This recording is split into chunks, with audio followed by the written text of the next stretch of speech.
Hello बच्चों, welcome once again. और twelfth class में पढ़ने वाले बच्चे खास करके कुछ बातें आज बताने जा रहे हैं जो आपके एग्जाम के लिए बहुत इंपॉर्टेंट है। चाहे वो विद्यार्थी सीबीएसई बोर्ड से बिलोंग करता हो, चाहे वो विद्यार्थी बिहार बोर्ड से बिलोंग करता हो, किसी भी तरह के विद्यार्थी के लिए बहुत इंपॉर्टेंट है ये, है ना। और जहाँ तक कि आपको बायोलॉजी में ट्वेल्थ क्लास में टोटल 16 चैप्टर्स हैं और उस 16 चैप्टर्स में टोटल जो है आपको 5 यूनिट है, ठीक है ना। तो उस 5 यूनिट में जो यूनिट नंबर हमारा 2 है, ठीक है। 5 में जो यूनिट नंबर हमारा क्या है भाई, 2 है। तो यूनिट नंबर 2 जो है वो आपको थोड़ा सा मैं सोच रहा हूँ कि समझा दूँ, जो आपके एग्जाम के लिए बड़ा इंपॉर्टेंट है, टफ भी होता है। यूनिट नंबर 2 में आपका 3 चैप्टर है। चैप्टर नंबर 5 है, 6 है और चैप्टर नंबर 7 है, ठीक है। रहने दीजिए, देख लेते हैं उसको। चैप्टर नंबर देखो 5 में क्या है, तो आपको ये जो चैप्टर है हम इसको एक नाम देते हैं मेंडेलियन जेनेटिक्स। मेंडेलियन जेनेटिक्स, ठीक है। और दूसरा वाला जो है 6 नंबर, इसको हम नाम देते हैं मॉलिक्यूलर जेनेटिक्स। ये थोड़ा सा चैप्टर टफ भी माना जाता है, लॉन्ग भी माना जाता है और इंपॉर्टेंट तो खैर है ही। और 7th जो आपका चैप्टर है इवोल्यूशन। ये 3 चैप्टर आपको पूरे 12th क्लास में जब आप पढ़ाई कर रहे होगे तो आपको बड़ा महत्वपूर्ण लगा होगा और काफी लॉन्ग ड्यूरेशन का लगा होगा। सबसे ज्यादा टाइम इसी यूनिट नंबर 2 पे लगता है और बच्चे परेशान भी इसी यूनिट में होते हैं, ठीक है। और आपको शायद ये पता होना चाहिए कि सिर्फ इसमें जेनेटिक्स वाला पॉइंट यही दोनों है, ठीक है। तो इस यूनिट का भी नाम हो जाता है जेनेटिक्स एंड इवोल्यूशन, ठीक है। तो यहाँ पे इस बात को हम लोग ध्यान देंगे।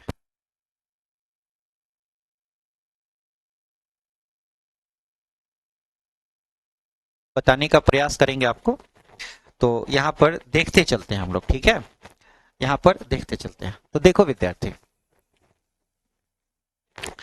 जब जेनेटिक्स की बात अगर हम करते हैं, जेनेटिक्स की बात करते हैं तो आपको एक बात आता है चैप्टर नंबर जो 5 पर हम अगर आ जाएं, चैप्टर नंबर 5 पर जब आ जाते हैं हम, तो आपको मालूम है आपको इसमें पढ़ना है प्रिंसिपल ऑफ इनहेरिटेंस, है ना।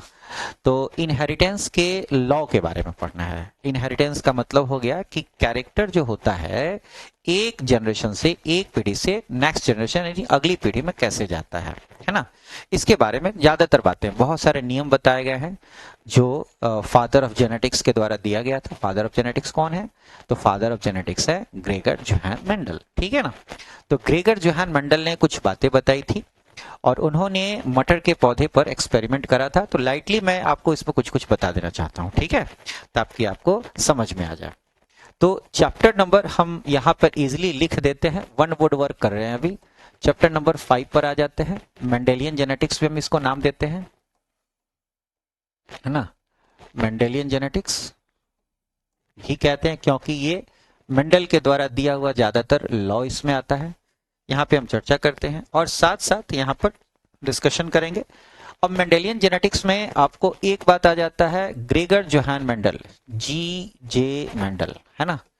जी जे मेंडल जो थे वो कौन थे भाई, तो एक क्या कहते हैं, मॉन्क थे, मॉन्क थे, है ना। जीजे मेंडल कौन थे भाई, तो एक मॉन्क थे। ये वर्ड आप याद रखना, जीजे मेंडल एक मॉन्क थे, है ना। मॉन्क कहाँ थे, ऑस्ट्रिया में। ये वर्ड याद रखना, ऑस्ट्रिया के रहने वाले थे, ठीक है। और जीजे मॉन्क ने सॉरी जीजे मेंडल ने एक बातें बताई थी, उनका एक एक्सपेरिमेंट हुआ था। यहाँ से एक्सपेरिमेंट में बता देते हैं हम, एक्सपेरिमेंट बता देते हैं। और एक्सपेरिमेंट में क्या हुआ था, उन्होंने कुछ बातें बताई और एक्सपेरिमेंट के साथ क्या हुआ था, उन्होंने गार्डन पी लिया था। गार्डन पी, मटर का पौधा, गार्डन पी, है ना। नाम देते हैं scientific name Pisum sativum, Pisum sativum. इसके लिए उन्होंने 7 कॉन्ट्रास्टिंग कैरेक्टर की स्टडी की थी। 7 contrasting character, contrasting character, 7 contrasting character की बात उन्होंने करी थी। और 7 कॉन्ट्रास्टिंग कैरेक्टर में क्या हो गया था, जैसे कि मतलब मटर के पौधे का पहले उसका लेंथ लिया गया, जैसे कि मटर का पौधा लंबा है, छोटा है, तो टॉल एंड ड्वार्फ लिया गया, मोस्ट कॉमन यूज में आता है।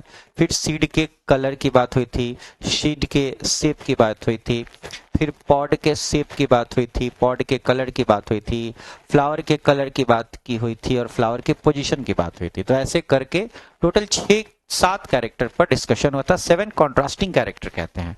कॉन्ट्रास्टिंग कैरेक्टर का मतलब होता है जब दो कैरेक्टर, एक कैरेक्टर जब अपने अपोजिट फॉर्म में अवेलेबल हो, वो कॉन्ट्रास्टिंग कैरेक्टर होता है। जैसे एग्जांपल में लिया जाए तो जैसे कि अगर हम लेंथ की बात करते हैं, लेंथ की यहाँ हम बात कर रहे हैं, तो प्लांट के लेंथ की बात कर रहे हैं, स्टेम लेंथ की बात कर रहे हैं, प्लांट के स्टेम की, तो दो कैरेक्टर था, एक था टॉल और दूसरा था ड्वार्फ।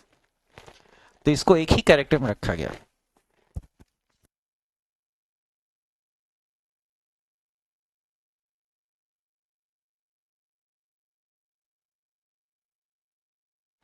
तो टॉल और ड्वार्फ की बात यहां हो रही है। तो टॉल और ड्वार्फ मिलाकर एक सिंगल कॉन्ट्रास्टिंग कैरेक्टर आ जाता है। जैसे वैसे ही सीड का कलर लिया जाए, सीड का शेप लिया जाए, तो कलर में दो आ जाता था, येलो हो गया और ग्रीन हो गया। शेप लिया जाए तो राउंड और रिंकल्ड हो गया। ये दो कॉन्ट्रास्टिंग कैरेक्टर हो गया। तो इसी पर उन्होंने स्टडी करा था, एक्सपेरिमेंट करके उन्होंने कुछ लॉ दिया था, और उनके लॉ को हम लोग लॉ ऑफ इनहेरिटेंस के नाम से जाने थे। हम लोगों ने पढ़ा था इसको, लॉ ऑफ इनहेरिटेंस, है ना, law of inheritance, law of inheritance हमने इसको नाम दिया था। और इस लॉ ऑफ इनहेरिटेंस के अकॉर्डिंग, उनके अकॉर्डिंग 3 बातें थी, जिसमें उनका सबसे पहले 2 एक्सपेरिमेंट था। तो लॉ ऑफ इनहेरिटेंस बेस्ड किस पे था, तो कहते हैं कि based on 2 type of experiment, है ना, based on 2 type of experiment, 2 type of experiment, ठीक है।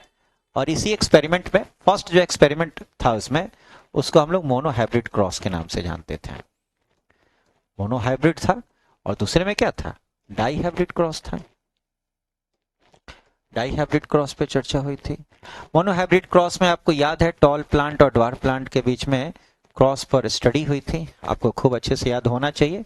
और इनके बीच में क्रॉसिंग से हमारे को मिला था हाइब्रिड टॉल, ठीक है। फिर उसके बाद ये F1 जनरेशन, है ना, ये पेरेंटल जनरेशन था, parental generation, F1 generation short में ही बता रहे हैं। और फिर उसके बाद आपको कैपिटल टी, आपको 2 मिक्स टी हाइब्रिड टी में, और ये आपको मिला था स्मॉल टी का combination, this is F2 generation, ये आपको मिला था। शॉर्टली मैं आपको ये बता रहा हूँ मोनोहाइब्रिड क्रॉस में, ठीक है। और डाई हाइब्रिड क्रॉस किस पे था, 2 तरह के कैरेक्टर को लिए बताया गया था। और 2 तरह के कैरेक्टर को लेकर क्या समझाया गया था कि भाई सीड है तो सीड के कलर्स और शेप की बात हुई थी। जैसे कि राउंड शेप हो गया, येलो कलर हो गया, उसी तरह से रिंकल शेप हो गया और ग्रीन इसका कलर हो गया, है ना। ऐसे हम लोग इसको लेकर पढ़े थे।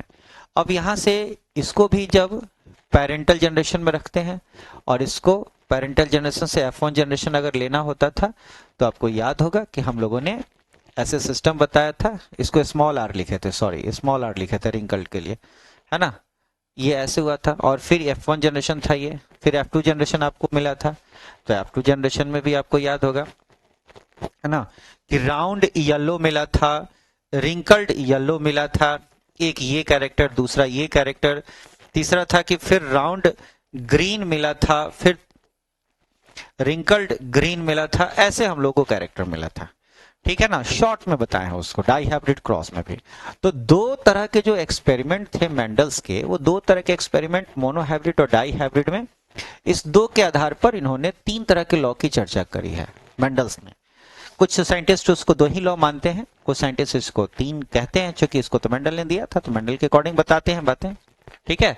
और फिर इसके बाद जो चर्चा होती है, तो लॉ में जो फर्स्ट लॉ आपको याद होगा, फर्स्ट लॉ जो था, जब भी लॉज की बात हम करते हैं, तो पहला जो लॉ था, है ना, laws of motion, sorry laws of inheritance में, तो फर्स्ट लॉ क्या था, लॉ ऑफ डोमिनेंस था, लॉ ऑफ डोमिनेंस था, लॉ ऑफ डोमिनेंस, है ना। दूसरा लॉ क्या था, तो law of segregation, law of segregation, segregation, ठीक है। फिर तीसरा पॉइंट क्या था, law of independent assortment, independent assortment, ये बातें हो गई। और इसमें कहा क्या गया था, ध्यान देना है कि लॉ ऑफ डोमिनेंस और लॉ ऑफ सेग्रीगेशन में क्या था कि ये जो दोनों लॉ था ये मोनोहाइब्रिड पर डिपेंडेंट था, ठीक है, और ये जो लॉ था ना ये डाईहाइब्रिड पर डिपेंडेंट था।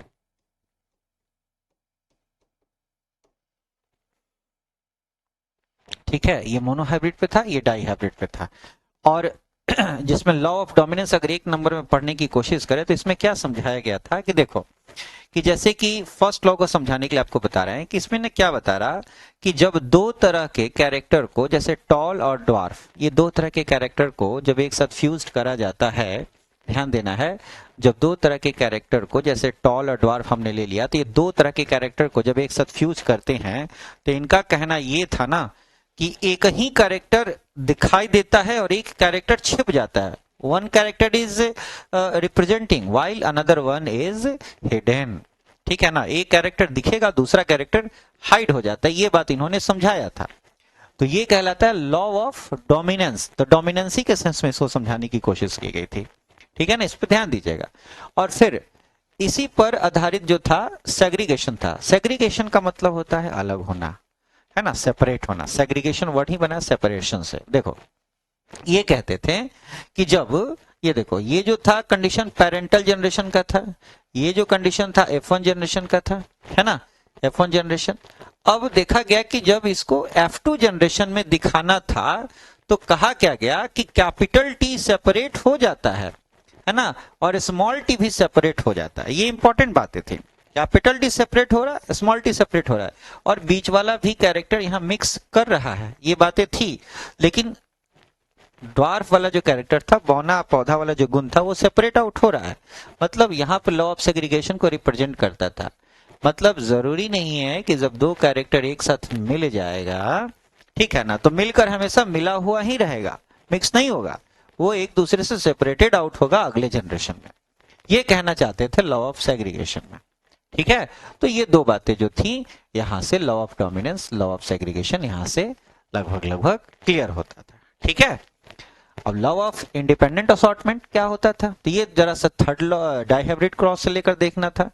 तो देखो इसमें क्या था कि देखो हम लोग पढ़े थे क्या कि राउंड और येलो कलर के सीड को जब रिंकल और ग्रीन कलर के सीड के साथ फ्यूजन कराया जाता था तो मिलता क्या था, ये रिजल्ट था, ये रिजल्ट था। लेकिन हम इसको बोलते क्या थे, राउंड येलो का फ्यूजन अगर रिंकल ग्रीन के साथ हो रहा है तो हम इसको बोलते थे कि F1 जनरेशन में, ये F1 जनरेशन था, ये पेरेंटल जनरेशन था, ठीक है। तो पेरेंटल जनरेशन से F1 जनरेशन में जो रिजल्ट आता था वो डोमिनेंट की तरह, ठीक है, ठीक है ना। अब यहां पर जो रिजल्ट आ रहा है F2 जनरेशन को लेकर जो हम बताना चाह रहे थे, मेंडल साहब जो बताना चाहते थे, वो कहते थे कि जो यहाँ पर पेयरिंग ऑफ कैरेक्टर है, पेयरिंग ऑफ कैरेक्टर का मतलब जैसे कि एक पेयरिंग हो गया जैसे राउंड और येलो, दूसरी पेयरिंग हो गई रिंकल्ड और ग्रीन। तो कहता है कि ये राउंड येलो या रिंकल्ड ग्रीन फिक्स नहीं है, ये पेयर ऑफ कैरेक्टर जो है फिक्स नहीं है, ये पेयर ऑफ कैरेक्टर जो है इंटरचेंजेबल है। मतलब कि राउंड के साथ ग्रीन हो सकता है, रिंकल्ड के साथ येलो हो सकता है, यानी इंटरचेंजेबल कैरेक्टर हो रहा है, यानी पेयर ऑफ कैरेक्टर यहां चेंज हो जाता है। यानी ये देखा जाए तो काफी सेग्रीगेशन से मैच करता है, इसलिए इसको यहां पर कह देते हैं इंडिपेंडेंट असॉर्टमेंट, मतलब स्वतंत्र रूप से अपना अलगाव दिखाता है। असॉर्टमेंट का मतलब यहां पे अलगाव दिखाना होता है, एक दूसरे से सेपरेशन दिखाना होता है। तो थर्ड लॉ डाइहाइब्रिड क्रॉस पर रिलेटेड है और ये इंडिपेंडेंट असॉर्टमेंट पे समझाता है बातों को, ठीक है ना। तो हम लोग यही बात यहाँ पे पढ़ते हैं। तो देखा जाए तो कुछ साइंटिस्ट कहते हैं कि मेंडल ने दो ही लॉ दिए थे, ये वाला तो लॉ ऑफ सेग्रीगेशन और लॉ ऑफ इंडिपेंडेंट असॉर्टमेंट, क्योंकि आगे चल के यह बात देखी गई कि लॉ ऑफ डोमिनेंस के लिए ना एक्सेप्शन है, फर्स्ट लॉ के लिए एक्सेप्शन था, एक्सेप्शन था, ठीक है ना। वो एक्सेप्शन क्या था, जरा उस एक्सेप्शन पे भी बात कर लेते हैं। जैसे एक एक्सेप्शन था जैसे कि लॉ ऑफ इनकम्प्लीट डोमिनेंस का, है ना, एक्सेप्शन नंबर 1 अगर हम बात करें, एक्सेप्शन 1 था, फर्स्ट एक्सेप्शन था आपको इनकम्प्लीट डोमिनेंस, इनकम्प्लीट डोमिनेंस। ये सब छोटा छोटा टॉपिक है, अच्छे से ध्यान रखिएगा। इनकम्प्लीट डोमिनेंस, इनकम्प्लीट डोमिनेंस में क्या था, कहता है कि इसमें जब दो कैरेक्टर होते हैं ना, तो दो कैरेक्टर जो होता है आपस में एक दूसरे से पूरी तरह से डोमिनेंसी नहीं दिखाता है। पूरी तरह से डोमिनेंसी का मतलब है कि कोई ऐसा नहीं है कि दो कैरेक्टर अगर मिक्स हो रहा है तो एक कैरेक्टर बिल्कुल दिखाई दे और एक कैरेक्टर बिल्कुल हाइड हो जाए, ऐसा बिल्कुल नहीं था। दोनों के दोनों कैरेक्टर अपने आप को दिखाते हैं, दोनों के दोनों कैरेक्टर बताते हैं कि हम हैं, और इसकी वजह से एक तीसरा इंटरमीडिएट कैरेक्टर डेवलप हो जाता है। जैसे एक बताया गया कि अगर वाइट कलर के रेड कलर के फ्लावर को अगर एक व्हाइट कलर के फ्लावर के साथ फ्यूजन कराया जाता है दोनों के जीन में, तो जैसे कि ये रेड था, है ना, इधर व्हाइट था, व्हाइट, तो व्हाइट को हम स्मॉल आर से रिप्रेजेंट कर रहे हैं, रेड को हम कैपिटल आर से। अब इन दोनों का फ्यूजन अगर होता है तो F1 जनरेशन कहता है कि हम ये तैयार होंगे, और इसका अर्थ ये नहीं कि कैपिटल लेटर आर को रिप्रेजेंट कर रहे हैं तो रेड ही दिखाई देगा और व्हाइट जो है हाइड हो जाएगा, ऐसा नहीं हो रहा था। इसमें क्या हो रहा है कि F1 जनरेशन, जैसे पेरेंटल जनरेशन है, F1 जनरेशन में क्या था, यहां पर ये बता रहे थे कि दोनों के मिक्सअप के चलते इसका कैरेक्टर बदल रहा है ना, इसका कैरेक्टर जो होता है वो चेंज हो रहा है। तो दोनों के मिक्सअप की वजह से यहाँ पे पिंक कलर रिप्रेजेंट हो रहा है, ठीक है। तो ये एक नया तरह का इंटरमीडिएट कैरेक्टर दे देता है, इसको हम कहते हैं इंटरमीडिएट कैरेक्टर, इंटरमीडिएट कैरेक्टर, ठीक है ना, इंटरमीडिएट कैरेक्टर इसको हम कहते हैं। और इंटरमीडिएट कैरेक्टर का मतलब हो गया इनकम्प्लीट डोमिनेंस, ठीक है। इनकम्प्लीट डोमिनेंस की यहाँ चर्चा हम लोग कर देते हैं, कोई दिक्कत यहाँ पे नहीं होनी चाहिए हम लोगों को, ठीक है ना। तो यहां पर इनकम्प्लीट डोमिनेंस को हम लोग यहां पर समझ लेते हैं। एक और एक्सेप्शन था, कोडोमिनेंस वगैरह की रिप्रेजेंट किया जाता था कि भाई दो तरह के कैरेक्टर और दोनों का रहना जरूरी होता है ना, और दोनों मिलकर एक दूसरे को रिप्रेजेंट करते हैं, मतलब एक के बिना दूसरे का पॉसिबल नहीं है प्रेजेंस। जैसे एक्सेप्शन नंबर 2 पे अगर हम लोग बात करते हैं, एक्सेप्शन नंबर 2 पे अगर बात करते हैं, जैसे कि कोडोमिनेंस, और कोडोमिनेंस में ब्लड ग्रुप एग्जाम्पल, इसका बेस्ट एग्जाम्पल होता है एबीओ ब्लड ग्रुप।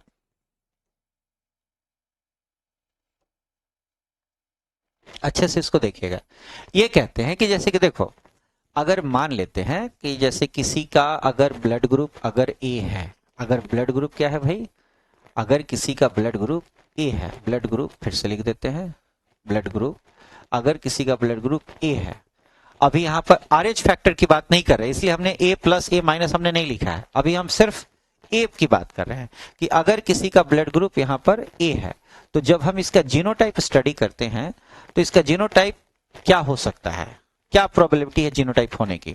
तो दो तरह के जीनोटाइप, एक जीनोटाइप हो सकती है कि या तो अगर आई जीन से डिनोट कर रहे हैं तो या तो आई ए और आई ए, ये जीनोटाइप हो सकता है, या फिर अगर हम बात करें तो आई ए और आई नॉट हो सकता है जीनोटाइप के फॉर्म में, तभी इसका ब्लड ग्रुप ये होगा। इसका अर्थ क्या हुआ कि ये आई ए हो सकता है फादर का और ये आई ए हो सकता है कि मदर का हो, इसमें भी वही चांस है, हो सकता है कि ये फादर का हो और ये मदर का हो।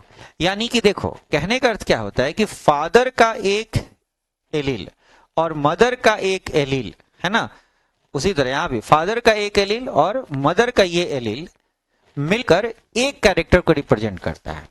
यानी कहने का अर्थ क्या है कि जैसे कि फादर का ब्लड ग्रुप और मदर का ब्लड ग्रुप दोनों का, जैसे कि मान लेते हैं कि फादर का ब्लड ग्रुप मान लीजिए कि ए है और मदर का ब्लड ग्रुप मान लेते हैं कि बी है, तो अगर इसका जीनोटाइप क्या है, दोनों का जीन कैसे रिप्रेजेंट हो रहा है, तो मान लेते हैं कि आई ए है और आई जैसे कि नॉट है, और यहां भी मान लेते हैं कि आई बी है और आई बी है, ये मान लेते हैं, ठीक है।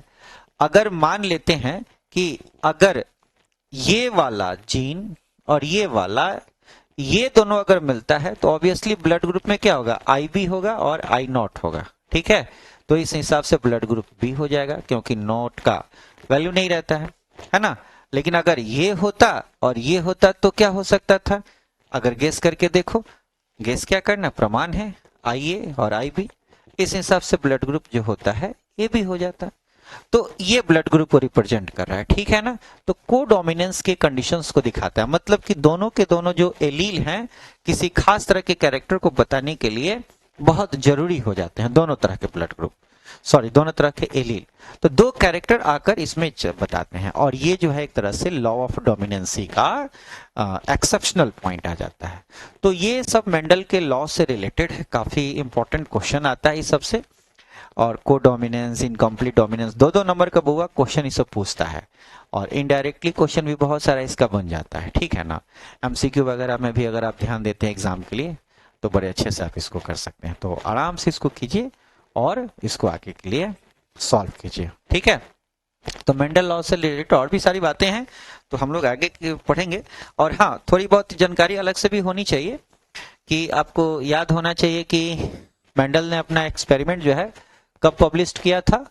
तब पब्लिश हुआ था, देखिए पब्लिश हुआ था 1866 में, ठीक है ना, मेंडल ने।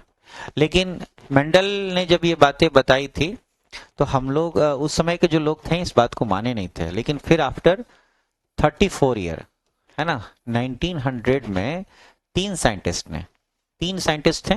नाम था उनका क्या, ह्यूगो डिवेरिस, है ना, कार्ल कोरेन और एरिक वॉर्न। ये तीन तरह के साइंटिस्ट तीन अलग अलग देश के थे, एक थे हॉलैंड के, एक थे ऑस्ट्रिया के और एक थे जर्मनी के, ठीक है। ये तीन साइंटिस्टों ने मिलकर ये बातें बताई 1900 में कि मेंडल नाम के साइंटिस्ट ने, सॉरी मेंडल नाम के मॉन्क ने एक बात यह बताया था, ऐसा लॉ दिया था, मटर के पौधे पे एक्सपेरिमेंट करा था उन्होंने, और एक्सपेरिमेंट करके ये चीजें बताई कि हाँ ये बातें होती हैं भाई। कैरेक्टर जो होता है कैरी होता है पीढ़ी से पीढ़ी, है ना, एक जनरेशन से अगली जनरेशन में कैरेक्टर जो होता है वो कैरी होता है, ठीक है। ये बातें उन्होंने एक्सपेरिमेंट करके बताई थी। और 1900 के पहले जो भी एक्सपेरिमेंट में हुआ कि मेंडल ने एक चीजें बताई कि भाई जनरेशन 1 से जनरेशन 2 में, ठीक है, जनरेशन